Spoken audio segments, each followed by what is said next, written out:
Saudara warga masyarakat Kampung Jawa Banda Aceh melaksanakan peringatan Maulid sebagai ungkapan rasa kecintaan kepada Rasulullah.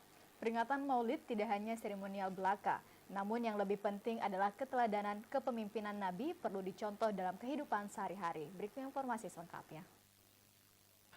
Peringatan Maulid di Provinsi Aceh memang berbeda seperti daerah lainnya di Indonesia. Maulid di Aceh dilaksanakan selama 3 bulan. Bahkan terus bergema baik di desa, di kampung, instansi pemerintahan dan juga swasta. Masjid dan menasah saat ini masih terus menggema peringatan Maulid Nabi Muhammad SAW. Peringatan Maulid warga masyarakat Kampung Jawa Banda Aceh ini dilaksanakan secara meriah dengan memasak masakan khas Aceh yang menjadi menu favorit setiap kenduri Maulid.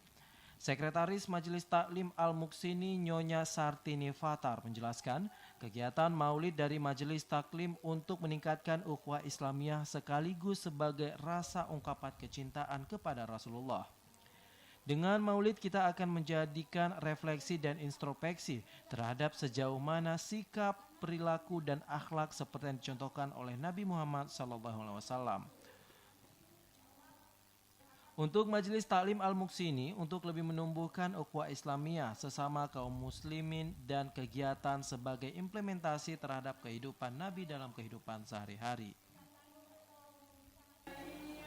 Saya berharap kepada ibu-ibu semuanya yang ada di Kampung Jawa ini, karena di Kampung Jawa ini banyak balai-balai pengajian yang telah dibentuk oleh kelompok-kelompok pengajian. Saya secara pribadi berharap semakin banyak ilmu yang kita terima, semakin banyak perubahan-perubahan bagi ibu-ibu yang selama ini mungkin masih banyak kekurangan di dalam segala hal.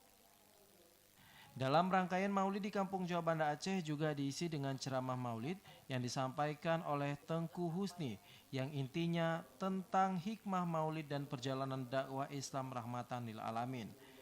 Nabi dalam menyamakan dakwahnya dengan semangat ukhuwah Islamiyah dengan pendekatan humanis sesuai dengan akhlak dan perilaku yang mulia seperti yang tercantum dalam Al-Quran dan hadis.